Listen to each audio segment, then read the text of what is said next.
कहीं ना कहीं जॉब करते करते मुझे ऐसा फील हुआ कि this is not my cup of T. मेरे कुछ आसपास के कुछ क्लोज रिलेटिव्स और फ्रेंड्स हमेशा मुझे बोलते थे कि आप कोई भी चीज़ समझाते बहुत अच्छा हो। अगर मैं दिल से बोलूँ तो मैं बेसिकली मुझे जो सबसे पसंद आता है, I am basically educator. Actually इस तरह के जो प्रोफेशनल कोर्सेज हैं, सी एंड सी एस, इनको क्रैक करना या इन एग्ज़ाम को पास करने के लिए एक डिफरेंट स्ट्रैटेजी चाहिए। नमस्कार, मैं हूं मनोज टिबड़ेवाल आकाश और आप देख रहे हैं द कैंडिड टॉक।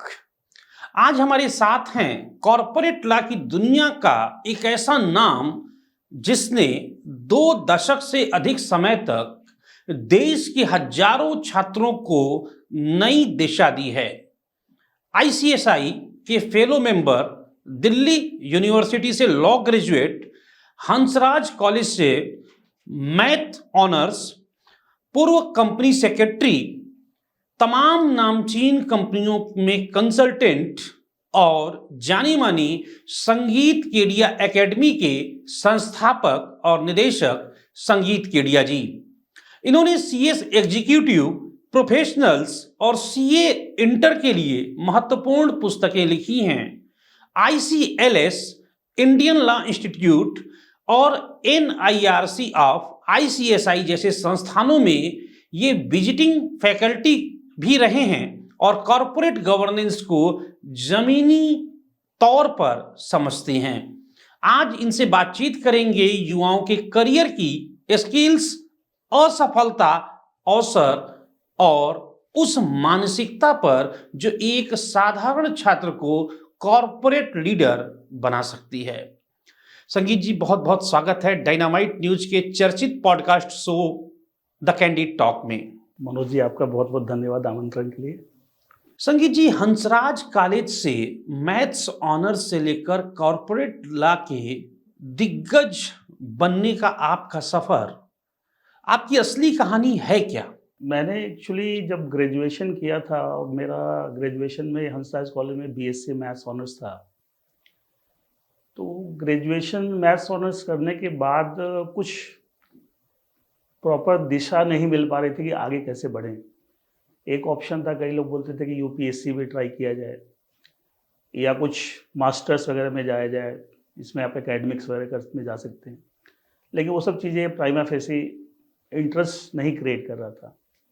तो हमने अपने कुछ सीनियर से कंसल्ट किया, कुछ आपको लोगों से गाइडेंस ली। तो उस समय कंपनी सेक्रेटरी कोर्स बहुत पुराना तो नहीं था, लेकिन फिर भी आपको उभरता हुआ एक प्रोफेशन दिख रहा था और बातचीत से, लोगों की बातचीत से और कई लोग गाइडेंस से, सीनियर के गाइडेंस से पता लगा कि ये हमें सूट कर सकता है। तो हमने फिर इसमें आपको एनरोलमेंट कराया और साथ में, क्योंकि ये पता लगा कि साहब आप कंपनी सेक्रेटरी कोर्स कर रहे हैं, तो साथ में law LLB is a good combination. क्योंकि नॉर्मली कंपनीज में देखा गया कि जो कंपनी सेक्रेटरी अपॉइंट होते हैं उनको लीगल हेड भी बनाते हैं लीगल डिपार्टमेंट का। तो लॉ क्वालिफिकेशन अगर आपने साथ में ली है अलॉन्ग विद सीएस, तो एक एडेड एडवांटेज होता है। तो दैट्स वाई मैंने फिर एलएलबी भी ज्वाइन कर लिया था साथ में एंड सीएस। तो ये थोड़ा सा इस तरीके से जर्नी स्टार्ट हुई थी। आपने कंपनी सेक्रेटरी के रूप में भी काम किया, तमाम कंपनियों में कंसल्टेंट भी रहे और अब एजुकेटर हैं। तो इन तीनों के बीच आप अपनी असली पहचान किसे पाते हैं जो आपके दिल के करीब है? मैंने अपनी जर्नी, अपनी पढ़ाई पूरी करने के बाद, तो no doubt as a industry में as a company secretary start की थी। और मैंने जॉब जो स्टार्ट की थी, और वो कंपनी थी Sona Okegawa precision forging, one of the group company जो Sona group, founded by doctor Surendra Kapoor. Now he is no more, late doctor Surendra Kapoor. Job मैंने की वहाँ पे एंड करीब 1.5 साल मैंने जॉब की, लेकिन कहीं ना कहीं जॉब करते करते मुझे ऐसा फील हुआ कि this is not my cup of T. मैं इसके लिए सुटेबल नहीं हूँ या वो मेरे लिए सुटेबल नहीं, जो भी समझे। एंड मेरे कुछ आसपास के कुछ क्लोज रिलेटिव्स और फ्रेंड्स हमेशा मुझे बोलते थे कि आप कोई भी चीज़ समझाते बहुत अच्छा हो, कोई भी चीज़ आप बताते हो, समझाते हो, तो why don't you try the academics. तो मैंने फिर उसके बाद लोग ही लगा कि शायद दिल की बात सुननी चाहिए, तो मैंने एजुकेशन में एज ए एजुकेटर ट्राई किया और बाय गॉड ग्रेस जहाँ जहाँ एजुकेशन लाइन में पैर रखा, ट्राई किया, हर जगह सक्सेस मिलती गई। तो पहले बहुत जगह डिफरेंट डिफरेंट कोचिंग इंस्टीट्यूट में पढ़ाया भी, ठीक है। फिर बाद में हमने 2007 में अपना सेटअप किया था संगीत के डे एकेडमी के नाम से।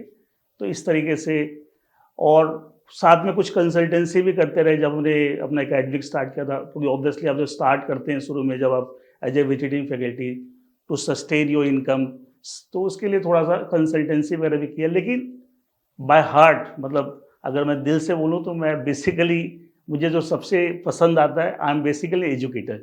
तो दैट इज़ बेसिकली, वो मेरे दिल के बहुत करीब है, वो सबसे इम्पोर्टेंट चीज़ है मेरी लाइफ का। आईसीएससी के फेलो मेंबर बनने का संगीत जी आपका सफर कितना कठिन रहा? मनोज जी, एक्चुअली जब मैंने सीएस ज्वाइन किया था, शुरू में कुछ नो डाउट तकलीफ़ें, कुछ परेशानियां आई। उसके कई कारण थे। एक कारण ये था कि मेरा थ्रू आउट बैकग्राउंड साइंस का रहा, ग्रेजुएशन तक साइंस पढ़ी, कभी लाइफ में कॉमर्स नहीं पढ़ी। तो जब सीएस ज्वाइन किया तो मेरे लिए सब कुछ ग्रे था, मतलब हर चीज़ नई थी, ठीक है। अकाउंट्स पढ़ना है आपको, नो डाउट लॉ के सब्जेक्ट्स बहुत ज़्यादा हैं कंपनी सेक्रेटरी कोर्स में, बट अकाउंट्स भी है, साथ में टैक्सेशन भी है, सभी चीज़ें हैं। तो शुरू में इट वॉज ए चैलेंज, बहुत दिक्कतें आई। लेकिन ये है कि मैंने बाद में चीज़ों को समझा।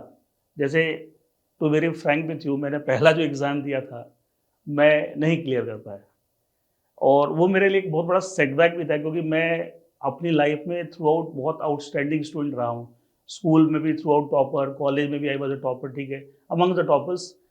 तो मेरा एक बड़ा सेटबैक था, क्योंकि आपका अगर इस तरह का एकेडमिक ट्रैक रिकॉर्ड है और आप फेल हो जाएं, देन आई रियलाइज कि एक्चुअली इस तरह के जो प्रोफेशनल कोर्सेज है सी एंड सी एस, इनको क्रैक करना या इन एग्जाम को पास करने के लिए एक डिफरेंट स्ट्रैटेजी चाहिए, जो कि हम एकेडमिक कोर्सेज वाली स्ट्रैटेजियाँ काम नहीं करती। जैसे जनरली एकेडमिक कोर्सेज में, जैसे स्कूल की बात करें या कॉलेज की बात करें, तो इनमें क्या होता है कि सिलेबस लिमिटेड होते हैं और ज़्यादातर क्वेश्चंस रिपीटेटिव होते हैं एग्जाम में।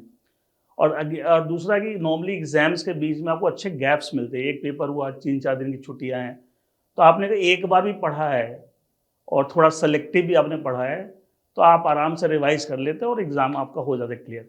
लेकिन इन कोर्सेज के साथ एक चैलेंज क्या होता है, syllabus is very vast, number 1।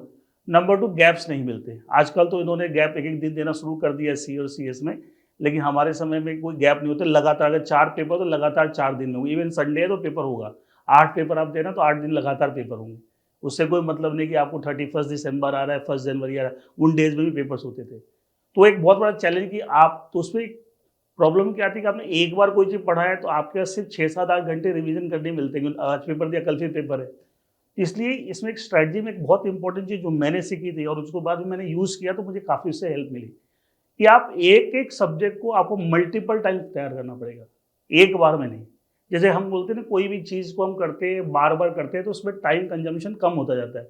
मैं हमेशा बच्चों को भी गाइड करता हूँ कि आप एक बार सिलेबस आपने किया, मान लीजिए एक सब्जेक्ट 1 महीने में तैयार किया ऑन एन एवरेज, तो उसको फिर 7 दिन में रिवाइज करो, फिर उसको 3 दिन में रिवाइज करो, फिर उसको 1 दिन में रिवाइज करो। इस तरीके से आप टाइम रिड्यूस करो, रिवाइज करते रहें। हाँ, तो उससे क्या होगा, लास्ट में आपको 6-7-8 घंटे में भी रिवीजन हो जाएगा। लेकिन आपने सिर्फ एक बार पढ़ा, जैसे आप ग्रेजुएशन में स्कूल में करते हैं, वो चीज़ काम नहीं कर। नॉर्मली ये बच्चे गलती यही करते हैं ज़्यादातर बच्चे, और जिससे परेशानी होती है। जो देश के तमाम नौजवान, खासतौर पर क्लास 12 तक पढ़ने वाले बच्चे सोशल मीडिया के तमाम प्लेटफॉर्म पर इस इंटरव्यू को देख रहे हैं, उनको एक सामान्य भाषा में बताइए कि सीए और सीएस दरअसल होता क्या है और इन दोनों के बीच का अंतर क्या है? देखिए, ये दोनों ही कोर्सेज, चाहे वो सीए कोर्स हो, चार्टर्ड अकाउंटेंसी या कंपनी सेक्रेटरी कोर्स, ज़्यादातर बच्चे इसमें कॉमर्स स्ट्रीम के आते हैं। ज़्यादातर आप कह सकते हैं 90% बच्चे कॉमर्स स्ट्रीम के आते हैं, बाकी 10% में साइंस और आर्ट्स वाले आ सकते हैं। मना नहीं है, इंस्टीट्यूट अलाउ करते हैं, आईसीएसआई भी अलाउ करता है, आईसीआई भी अलाउ करता है, लेकिन 90% के आसपास बच्चे कॉमर्स स्ट्रीम के ही होते हैं। देखिए, दोनों ही कोर्सेज में अगर सब्जेक्ट्स देखेंगे तो मोर लेस सेम सब्जेक्ट, लेकिन CA is more focus towards accountancy, taxation, finance, उसकी स्पेशलाइजेशन देता है, इसलिए ज़्यादा पेपर्स वहाँ पे उनके हैं। लेकिन अगर आप कंपनी सेक्रेटरी कोर्स की बात करेंगे तो यहाँ पे भी टैक्स है, यहाँ पे भी अकाउंट्स है, लेकिन यहाँ पे ज़्यादा पेपर लॉज के हैं, स्पेशली कॉर्पोरेट लॉज। कई बार लोग इसमें भी कंफ्यूज है। सर, मैं नॉर्मली बोलता हूँ C S is not a general like C A course, it is a law course basically. But basic difference between C S and L B, क्योंकि L B आप बोलते हैं लॉ डिग्री है, तो एक जनरल लॉ डिग्री है, that is not giving you specialization in particular laws. लेकिन company secretary वो लॉ डिग्री है जो giving a specialization in corporate laws, तो दैट इज द बेसिक, यहाँ फोकस लॉ पे है, स्पेशली कॉर्पोरेट लॉ। लेकिन वही सीए की बात करें तो accountancy, taxation, finance, that is the core area. ज्यादातर नौजवान क्या बनना चाहते हैं, सीए या सीएस? ये बनने से पहले देखिए, मैं हमेशा बोलता हूँ कि आपको पहले जज करना चाहिए कि आपका टेस्ट क्या है। मतलब ये नहीं कि मेरा फ्रेंड या मेरा कोई पड़ोसी ये कर रहा है तो मुझे भी ये करना है, ऐसा नहीं करना चाहिए। That is a wrong way of. मेरा सवाल ये था कि यदि आपके पास 10 बच्चे आते हैं तो 10 में कितने सीए बनना चाहते हैं और कितना सीएस बनना चाहते हैं? नो डाउट सीए ज्वाइन करने वाले बच्चे ज़्यादा होते हैं एंड सीएस कंपैरेटिवली कम। आप कह सकते हैं कि रेशियो आपका 70-30 हो सकता है, 70% सीए तो 30% सीएस। एंड तो फिर जो अपॉर्चुनिटी भी उसके अकॉर्डिंगली है, प्रोपोर्शनलिटी उसी हिसाब से अपॉर्चुनिटीज भी यहाँ पर ठीक है। लेकिन सीएस ज़्यादा जो बेसिकली लीगल साइड में जिसका इंटरेस्ट है उनको ही इस प्रोफेशन में जाना चाहिए। जो बच्चे सीए या सीएस करना चाहते हैं 12th के बाद, उनको आपकी सलाह क्या होगी? सलाह के ये बेसिकली सबसे पहले तो आप चूज कीजिए कि क्या आपको सूट करता है। ये नहीं कि आपने जंप कर लिया कि मेरे किसी जानकार ने ये किया तो मैं भी ये करूँ। पहले आप देखिए, मैंने जैसे बताया कि सीएस के अंदर आपको it's more of a law course, तो आपको देखें कि लॉ पढ़ना, क्योंकि देखिए law is purely based on language, तो कई लोग लैंग्वेज में कंफर्टेबल नहीं होते। एक तो पहले ये आपको देखना है। एंड उसके बाद आप जो ज्वाइन करें, चाहे सीए ज्वाइन करें या सीएस ज्वाइन करें, बहुत फोकस होकर कोर्स को करें। और मैंने आजकल देखा है कि बहुत सारे लोग हैं ना, क्योंकि आजकल बहुत सारे ऐसे कोर्सेज आ गए हैं मार्केट में जो इजी वे में लोग क्लियर कर लेते हैं, लेकिन और ये कोर्सेज थोड़ा टफ है क्रैक करना, तो कई लोग घबराते हैं। लेकिन ऐसा मैंने देखा कि जो लोग सिंसियरिटी से लगे होते हैं, सिंसियरिटी से, जो लोग टाइम पास करें उनकी अलग बात है, जो सिंसियरिटी से सूनो लेटर कर ही लेते हैं, तो घबराने की ज़रूरत नहीं है। अगर आपने सिंसियर हैं, समझाया प्रोफेशन को, कोर्स को समझाया और आप डेडिकेशन से काम कर रहे हैं इसके ऊपर, तो आपका हो जाएगा। कभी कभी झटके लग सकते हैं, जैसे मैंने अपने बारे में बताया, पहला ही अटैम्प्ट मेरा नहीं हुआ था and that was a big setback, लेकिन इस चीज़ को समझा, फिर उसके बाद कहीं भी रुकावट नहीं आई। असफलता से अपने सबक ली। ये कितने साल का कोर्स होता है और अमूमन कम से कम कितना खर्च इसमें लग जाता है? समय की अगर बात करें तो बेसिकली अगर कोई एक क्योंकि इनमें अटेम्प्ट्स होते हैं, जैसे तीन, दोनों ही कोर्सेज में, सी और सीएस में, दोनों में ही 3 लेवल्स होते हैं। 12th के बाद जो बच्चे आते हैं तो पहले एक बेसिक लेवल होता है सीएस में, उसको company secretary executive entrance test बोलते हैं, CSEET बोलते हैं। और सीए में वो फाउंडेशन है, सीए फाउंडेशन पैरेलल है, ठीक है। फिर यहाँ पे एक सीएस में एग्जीक्यूटिव होता है, फिर प्रोफेशनल होता है। 3 लेवल्स हो गए। ऐसे सीए में CA foundation, CA intermediate, CA final, 3 levels हैं। तो रफली अगर कोई हर चीज़ फर्स्ट अटेम्प्ट में कोई स्टूडेंट क्लियर कर लेता है तो मिनिमम आपके मान के चलिए कि 3 साल तो कम से कम, 3 साढ़े 3 साल तो कम से कम लगेंगे। प्लस थोड़ा बहुत आप इंटर्नशिप का समय जोड़ लीजिए। कुछ लोग साथ में भी इंटर्नशिप कर लेते हैं, लेकिन मोटा मोटा अगर कोई बहुत स्मूथली करे विदाउट एनी हर्डल्स और हर फर्स्ट अटेम्प्ट में सारी चीज़ निकाल ले तो 4 साल के अंदर कोर्स को किया जा सकता है। यानी कि आप इंटरमीडिएट के बाद 4 साल अगर कायदे से आप मेहनत करते हैं, पढ़ाई 12th करते के हैं, बाद। तो आप एक अच्छी खासी नौकरी के हाँ, इंटाइटल हो हाँ। जाते हैं। और कभी कोई किसी का अगर हर्डल आ गया, कोई अटेम्प्ट नहीं हुआ, तो थोड़ा सा टाइम अकॉर्डिंगली बढ़ेगा। खर्च की बात करें तो इस 4 साल की पढ़ाई में क्या खर्च कम से कम आना तय है? खर्च की जहाँ तक बात है, मैं जहाँ तक मेरी समझ है, इंडिया में इससे सस्ते प्रोफेशनल कोर्स नहीं है। ये सबसे सस्ते professional in terms of the cost, सबसे सस्ते, इससे सस्ते कोई प्रोफेशनल कोर्स, क्योंकि आप कोई भी आप एमबीए ले लीजिए, इंजीनियरिंग, मेडिकल, कुछ भी, वो सभी कॉस्टली है इसके कंपैरिजन में। क्योंकि सीए के लिए आपको institute of chartered accountants of India के साथ इनरोल करना पड़ेगा, सीएस के लिए ICSI के इनरोल करना पड़ेगा, तो उनकी फीस बहुत नॉमिनल है। तीनों लेवल्स मिला के और एग्जामिनेशन फीस मिला के, सब मुझे लगता है एट द मोस्ट जो इंस्टीट्यूट चार्ज कर रहे हैं सारा मिला के, मुझे लगता है, ये भी मैं अपर साइड में बोल रहा हूँ, 1 लाख रुपए के अंदर 4 साल की पूरी पढ़ाई 1 लाख के अंदर। और ये है कि कुछ बच्चे थोड़ी सी गाइडेंस के लिए प्राइवेट कोचिंग वगैरह ज्वाइन करते हैं, जैसे हम लोग भी सीएस की कोचिंग रन करते हैं, तो उसमें आपको थोड़ी सी कोचिंग फीस, लेकिन वो भी बहुत एबनॉर्मली बहुत हाई फीस नहीं है। अगर हम कोचिंग की फीस भी मिला दें तो 1 लाख 1.5 लाख रुपये आपको कोचिंग की फीस, मैक्सिमम 2 लाख रुपये कोचिंग की फीस, तीनों लेवल की मिला के। हमारी टीम जब आपके बारे में रिसर्च कर रही थी संगीत जी, तो पाया कि आपने कई किताबें भी लिखी हैं। उन किताबों के बारे में बताएं, किस तरह की किताबें लिखी हैं और किस तरह से स्टूडेंट्स को ये फ़ायदा पहुंचा रही हैं। किताबों की जहाँ तक बात, एक्चुअली मैंने किताबें स्टूडेंट्स के पॉइंट ऑफ व्यू से लिखी, general, it's not for professional, for students. क्योंकि कई बार मैंने देखा है जो मार्केट में बुक्स अवेलेबल हैं वो लोग स्टूडेंट्स के पॉइंट ऑफ व्यू से नहीं लिखी गई हैं। कई बार क्या होता है, मैटर को एक, जैसे मेरा अपना एक मानना है कि किताब में ना एक फ्लो होना चाहिए। कई बार कि आप एक चीज़ पढ़ें तो आपको एक टॉपिक के साथ दूसरा टॉपिक कनेक्टेड, एक फ्लो होना चाहिए। नॉर्मली बहुत सारी किताबों में मैटर और इन्फॉर्मेशन बहुत होती है बट फ्लो नहीं होता है, तो बच्चा बीच में लॉस्ट हो जाता है, उसे समझ नहीं आता कौन सी चीज़ किससे ज़्यादा लिंक है। तो उस चीज़ को फोकस करते हुए हमने किताबें स्टूडेंट्स के लिए, basically made for student, and उसके अंदर हम चैप्टर्स के बाद लास्ट में एग्जामिनेशन क्वेश्चंस वगैरह डाल देते थे जिससे बच्चों को वहाँ से प्रैक्टिस कर सके। तो बेसिकली स्टूडेंट्स के पॉइंट ऑफ व्यू से अपनी सारी किताबें, जो सब्जेक्ट्स सी और सी एस कोर्सेज में हैं, उन सब्जेक्ट वाइज हमने क्या किया, आपको किताबें लिखी। एआई के ज़माने में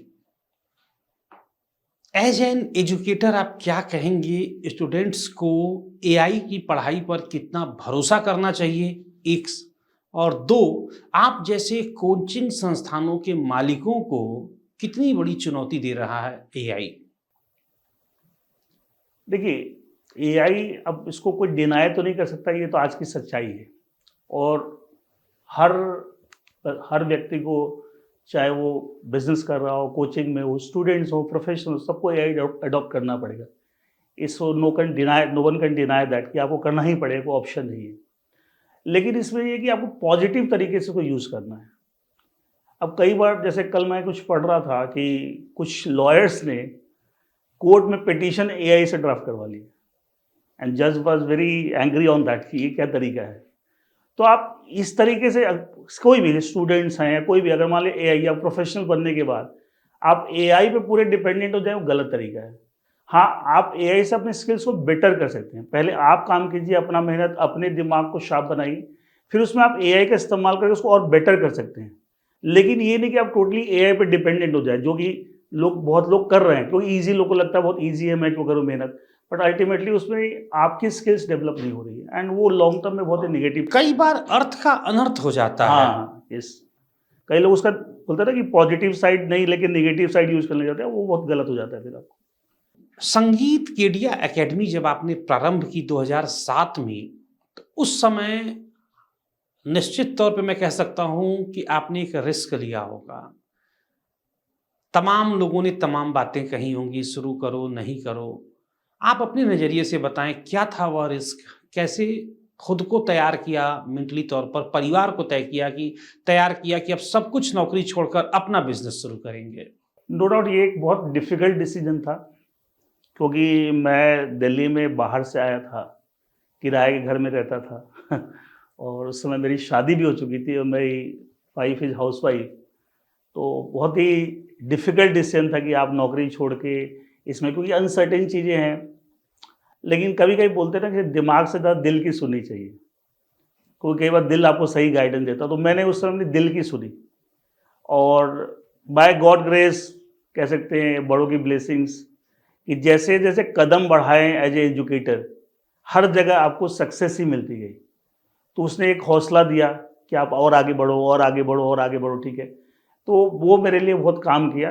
एंड कई बार होता है, मुझे लगता है कि जैसे मैं जॉब के लिए, मैंने शुरू की 1.5-2 साल जॉब किया था, मैंने जॉब के लिए पहले बहुत ट्राई किया था। उस समय थोड़ी सी कुछ मार्केट में जॉब क्राइसिस भी चल रही थी जब हमने सीएस कंप्लीट किया था। तो उस जॉब के लिए मैंने बहुत ट्राई किया था और फाइनली जॉब मिली। फिर मैंने 1.5-2 साल के बाद रिज़ाइन कर दिया। तो दुख तो बहुत होता है कि जिस चीज़ के लिए आपने बहुत ट्राई किया फिर आप छोड़ रहे हैं, ठीक है। लेकिन वो हरिवंश राय बच्चन जी की, जो अमिताभ बच्चन जी भी हमेशा कोट करते हैं, एक लाइन बड़ी अच्छी है कि दिल का हो तो अच्छा, और दिल का ना हो तो उससे भी अच्छा। तो कई बार डेस्टिनी आपके लिए बहुत कुछ आप नहीं सोच पाते हैं कि सब डेस्टिनी ने आपके लिए क्या क्या रख रखा है। तो बहुत सारी बेटर चीज़ें होती हैं आपकी लाइफ में। तो कई बार डेस्टिनी पे भी चीज़ों को छोड़ देना चाहिए, दिल की भी सुननी चाहिए, शायद वो चीज़ आपको कहीं अच्छे मुकाम पे पहुंचा देती है। आजकल के जो स्टूडेंट हैं, जब सीएस कोर्स करने के लिए आते हैं तो उनके मन में क्या भावना आप पढ़ पाते हैं? वो इसे डिग्री के रूप में लेते हैं, या फिर डेजिग्नेशन के रूप में लेते हैं, या फिर यूँ कहें कि एक पावर पोजीशन के रूप में? एक्चुअली बच्चा जब आता है, जब 12th पास करके, तो शायद थोड़ी सी मुझे लगता है गाइडेंस की कमी है।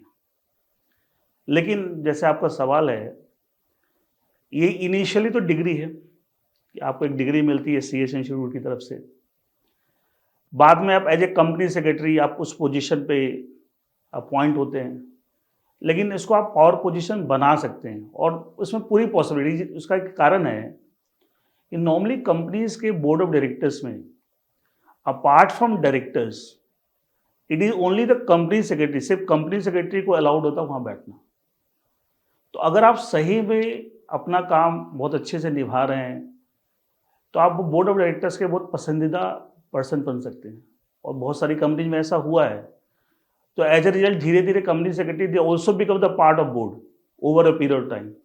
तो आप उसको पावर पोजीशन भी बना सकते हो, बहुत लोगों ने बनाया है, बहुत लोगों ने आपको they have become the part of the board of directors of their company.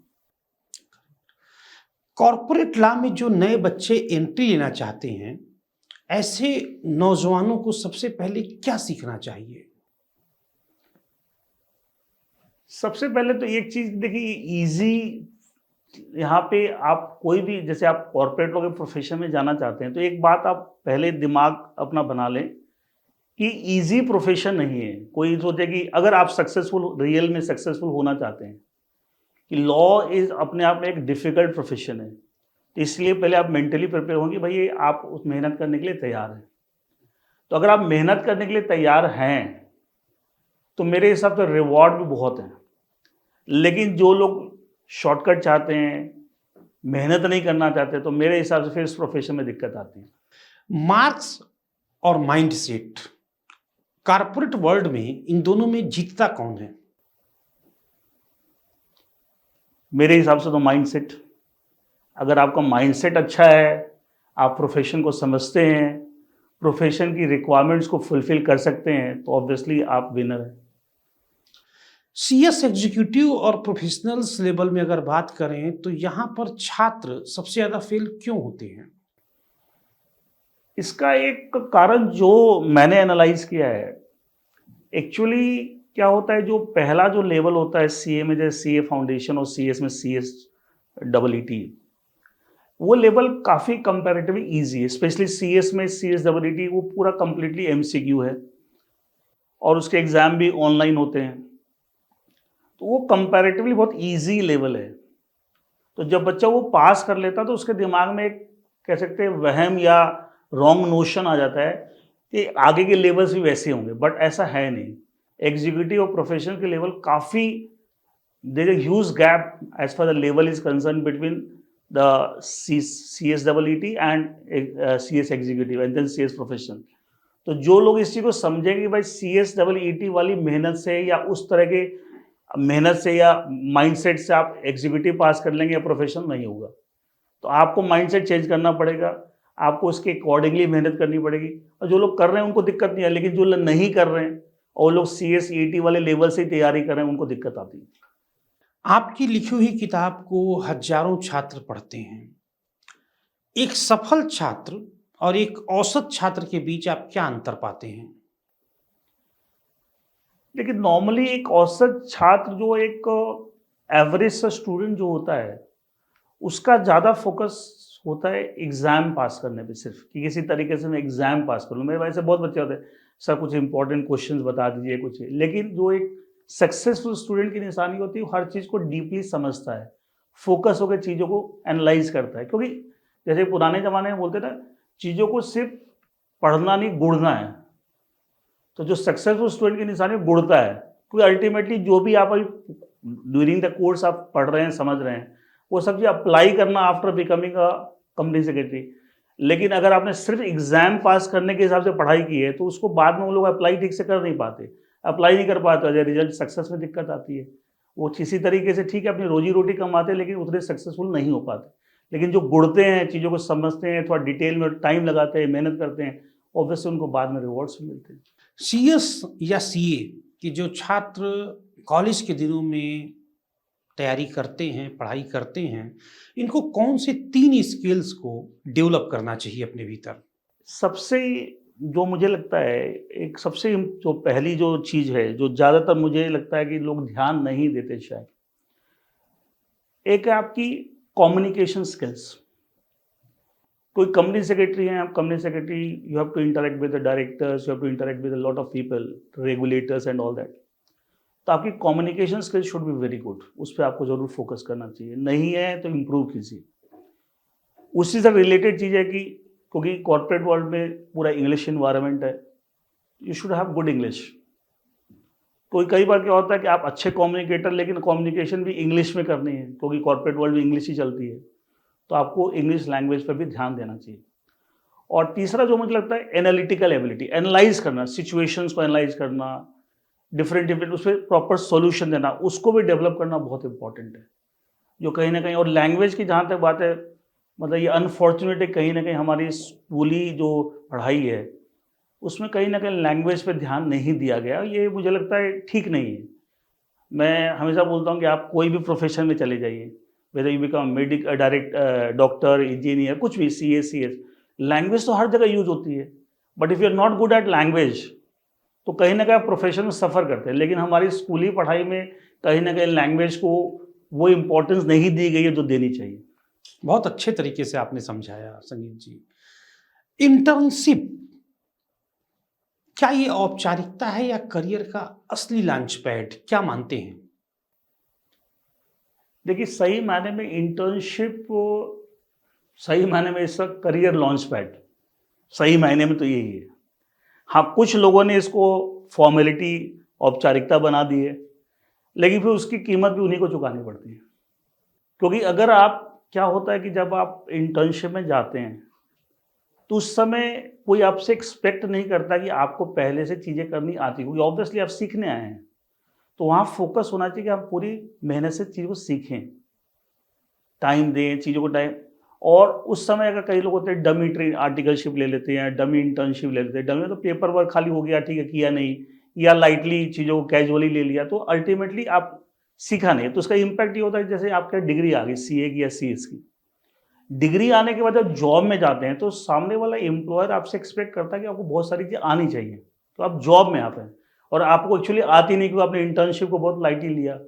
तो उसका इम्पैक्ट ये, और कहीं ना कहीं प्रोफेशन में ग्रोथ रुक जाती है, तो कहीं ना कहीं डिस्करेजमेंट होती है। तो वो चीज़ इसलिए, जैसे बहुत सारे मेरे बच्चे पूछते हैं, सर मुझे यहाँ पे आर्टिकलशिप मिल रही है, यहाँ पे स्टाइपेंड इतना है, यहाँ पे सब, तो कई बार बच्चे इस चक्कर में फंस जाते हैं, जहाँ स्टाइपेंड ज़्यादा है वहाँ चले जाते हैं। मैं बच्चों को हमेशा बोलता हूँ, इंटर्नशिप ये जो टाइम होता है, it's not time to earn, it's a time to learn. Learning पे फोकस करो, पैसा कमाने की तो जिंदगी पड़ी है आपकी, ठीक है। क्या छोटे शहरों के छात्रों के लिए CS एक बड़ा गेम चेंजर साबित हो सकता है?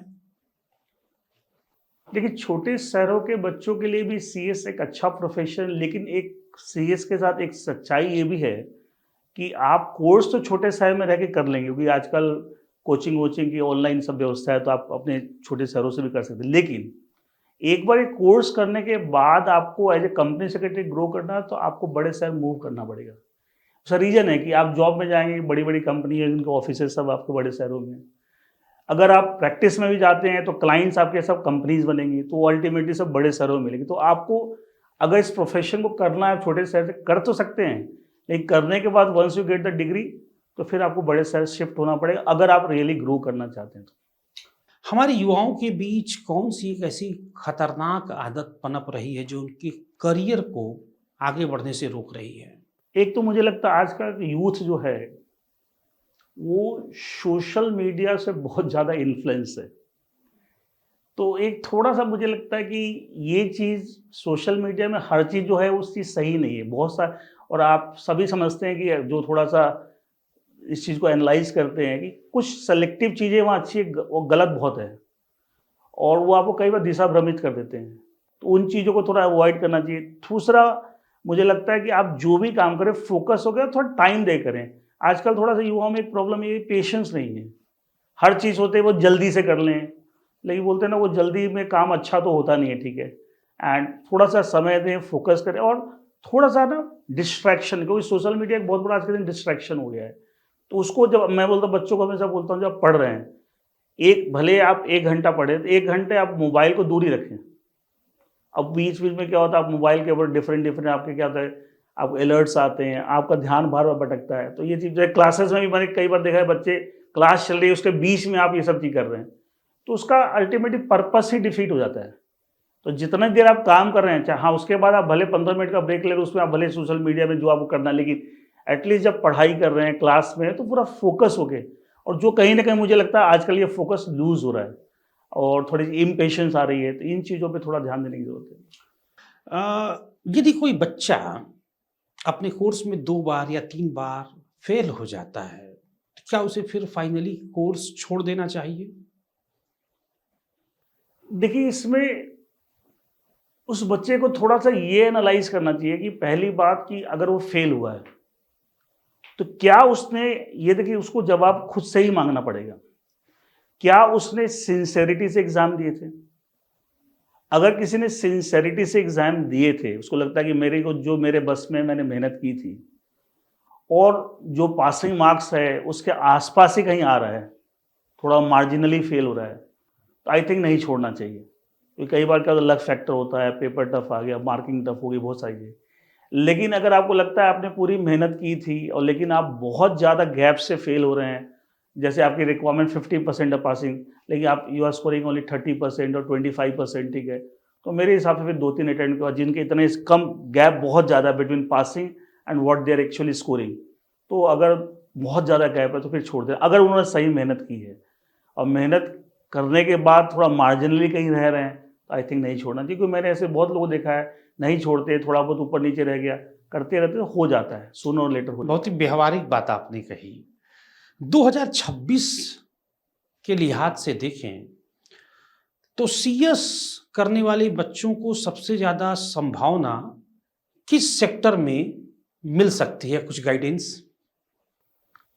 देखिए, कंपनी सेक्रेटरी की as far as the appointment, जैसे अगर जॉब सेक्टर की बात करें तो कुछ लॉ के प्रोविजंस है, कंपनी एक्ट में सेक्शन 203 है, जिसके accordingly certain companies are required to appoint company secretary.